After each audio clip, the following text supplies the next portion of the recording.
ఏంటి మరి విజయసాయి రెడ్డి గారి ట్వీట్స్ ఏంటి, ఇదేంటి? ఎందుకంటే లాస్ట్ టైం కలిసింది షర్మిల గారినే. ఎందుకంటే జగన్మోహన్ రెడ్డి గారితో విభేదించి బయటకు వచ్చి రాజీనామా ఇవన్నీ చేసిన తర్వాత కలిసింది షర్మిల గారినే.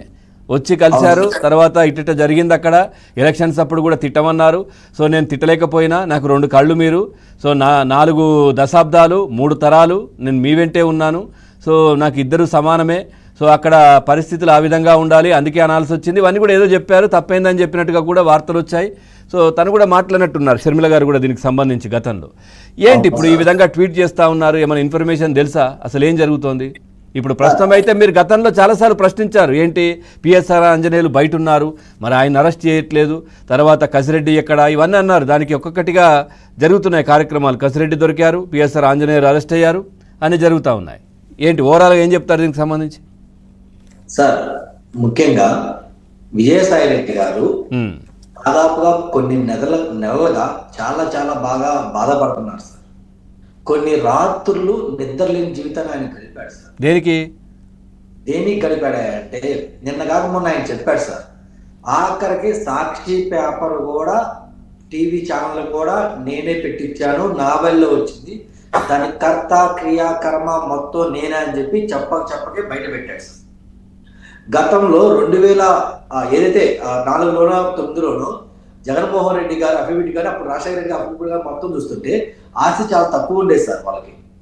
కానీ గవర్నమెంట్ వచ్చిన తర్వాత జగన్మోహన్ రెడ్డి గారు అన్ని ఆస్తులు ఎలా సమకూర్చాడు అని చెప్పి మనం చెక్ చేసుకుంటా పోతే ఆయన నిన్న చెప్పగా చెప్పాడు సార్. ఏమంటే నా తెలివితేటల వల్లే అటు సిమెంట్ ఫ్యాక్టరీ కానీ, లేదంటే పవర్ సెక్టర్ కానీ, లేదంటే పేపర్ కానీ, ఆఖరికి ఈ పార్టీ పెట్టడం దగ్గర నుంచి అధికారం వచ్చేంత వరకు కూడా కర్త కర్మ క్రియ అని అన్ని దగ్గర నుండి నేనే చూసుకున్నాను. అంటే ఇండైరెక్ట్ గా వైఎస్ఆర్సీపీ పార్టీకి ఓనర్ని నేను.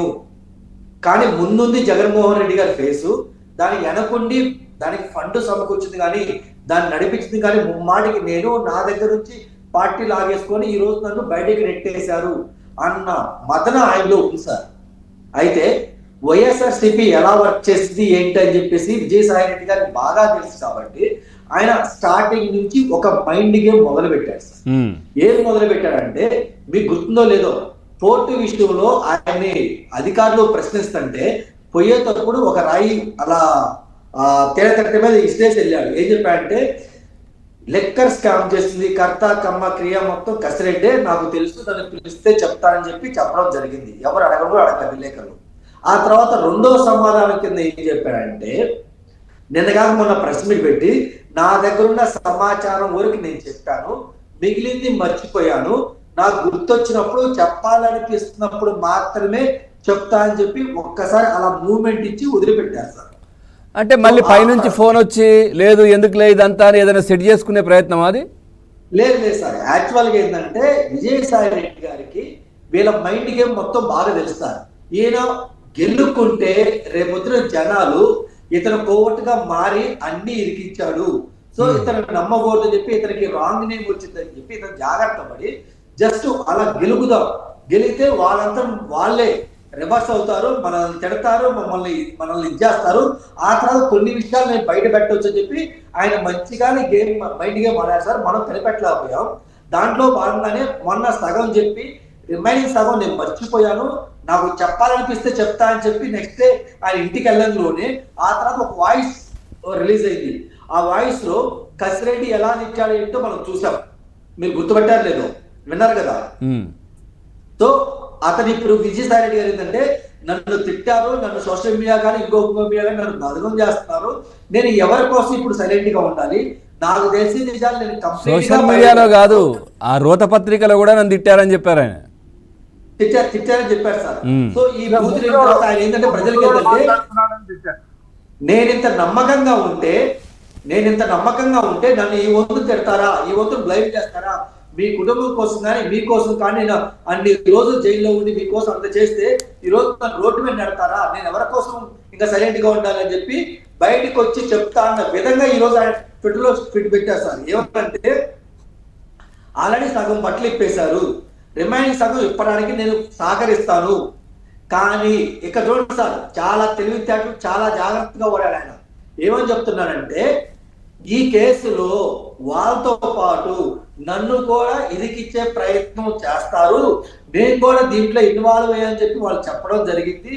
కానీ ప్రజల నమ్మకాన్ని, ఇండైరెక్ట్ గా ప్రజల నమ్మకాన్ని నాకేం సంబంధం లేదు, కర్త కర్మ కియా మొత్తం వాళ్ళే, వీళ్ళు ఇలాంటి మైండ్ గేమ్ ఆడతారు, మొత్తం నా మీద నెట్టించి కొన్ని సంవత్సరాలు టైం పాస్ చేస్తారు, చివరికి ఆధారాలు దొరకకపోతే మళ్ళీ ఆ కేసులోకి ఆధారాలు మొత్తం ఇది లేకుండా చేద్దామని ప్లానింగ్ అని చెప్పి ఇతరే బయట పెట్టడం జరిగింది సార్. మీరు చూసారు లేదు? సో అంటే నేను చెప్పాను, అవును, నన్ను లాగుతున్నారు, దొరకని దొంగలు నా పేరు లాగుతున్నారు, దొరికిన దొంగలు దొరకని దొంగలు నా పేరు లాగుతున్నారు, నన్ను ఇన్వాల్వ్ చేసే ప్రయత్నం చేస్తున్నారు. నేను ఒక్క రూపాయి కూడా ముట్టుకోలేదు, నాకు సంబంధం లేదు. ఒకవేళ తర్వాత ఏదైనా అంటే తెలిస్తే ఏదైనా అవుతాయి, ఎందుకంటే వాళ్ళ అల్లుడిదే డిస్టిలరీ కూడా ఉంది దీంట్లో, వాళ్ళ అల్లుడే మెయిన్. సో అట్లా తెలిస్తే కనుక చూసిండ్రా, నేను అప్పుడు చెప్పిన కదా ఇదే చేస్తున్నారు నాకు అని. సార్ విజయసాయి రెడ్డి గారికి తన మన తేడా తెలియదు సార్. ఆయనకి ఏంటంటే నేను బాగున్నాను, నేను మాత్రమే బాగుండాలి, నేను కూడా బాగుండాలి అన్న ఉద్దేశం ఆయనకు ఉంటుంది. నేను జైలుకి వెళ్ళకూడదు, ఎవరు వెళ్ళిపోతే నాకెందుకనే ఉద్దేశం సార్. ఇందాక మీరు ఒకటి చెప్పారు కదా, దొరికిన దొంగలు ఉన్నారు, దొరకాల్సిన దొంగలు కూడా ఉన్నారని ఆయన మాట్లాడడం జరిగిందిగా. ఆ దొరకాల్సిన దొంగలకి ఈయన ఇండైరెక్ట్ గా వార్నింగ్ ఇచ్చాడు, నన్ను గెలకొద్దు, నా పాపాన్ని నన్ను వదిలేయండి, ఇప్పుడు దాకా మంచో చెడో నేను మీ తోడు రాలా, ఇంకా మీరు నన్ను ఇలాగే గెలకటం, నా క్యారెక్టర్ అసాసినేషన్ చేయడం, నాకు రాజకీయ జీవితం లేకుండా నన్ను తిట్టిస్తా ఉంటారని మీరు అనుకుంటే మీ జీవితాలు మొత్తం బయట పెడతారని చెప్పి ఇండైరెక్ట్ గా జగన్మోహన్ రెడ్డి గారికి ఈరోజు విజయసాయి రెడ్డి వార్నింగ్ ఇవ్వడం జరిగింది. ఎందుకంటే విజయసాయి రెడ్డి గారికి కనుక నోరు తెరిస్తే స్టార్టింగ్ కేసుల దగ్గర నుంచి ఇప్పటి వరకు కేసులు మొత్తం అసలు జీవితాంతం జగన్మోహన్ రెడ్డి గారు జైల్లో ఉండే విధంగా శిక్షలు పడతీస్తారు. ఎందుకంటే మొన్న డిబేట్ స్టార్టింగ్ కేసులు అంటే ఆయనకు కూడా ఇబ్బంది, ఆయన కూడా ఉన్నారు కదా, అందులో ఇన్వాల్వ్ అయి ఉన్నారు, ఆయన కూడా జైలు జీవితం గడిపారు సార్. అంటే ఇక్కడ మనకి వాషింగ్ పౌడర్ నిర్మాణం ఒక సాంగ్ గుర్తొచ్చింది సార్. బీజేపీలో జాయిన్ కాంగ్లోనే ఆ కండవ కప్పుకోంలోనే. అవును, కప్పుకుంటారని మీరు ఎట్లా చెప్తున్నారు? ఎవరు కన్ఫర్మ్ కప్పుకున్నప్పుడు మాట్లాడండి. అదే వెయిట్ చేయండి సార్, కప్పుకుంటాడు, కప్పుకున్నప్పుడు మాట్లాడండి. ఆయన అప్రూవ్ గా మాడతారు. సరే సార్, ఇప్పుడు నేనేమంటున్నాను, కప్పుకోలేదు అప్రూవ్ గా మాడతారు, ఏముంది, లాలో ప్రొవిజన్ ఉంది కదా సార్. రైట్, ఓకే, రైట్, లాలో ప్రొవిజన్ ఉంది. నేను అప్రూవ్ గా మాడతాను, నన్ను ఈ కేసు నుంచి బయటపడేసేయండి, నన్ను ఒక అప్రూవ్ గా ట్రీట్ చేయండి, నేను జరిగిన నిజాలు, జరగబోయే నిజాలు కానీ మొత్తం అన్ని చెప్తానే అంటున్నారు సార్. కాకపోతే ఇక్కడ కసిరెడ్డి గురించి మాట్లాడుకోవాలి సార్. కసిరెడ్డి గారు, ఈ యొక్క విజయసాయి రెడ్డి గారు భాగవతం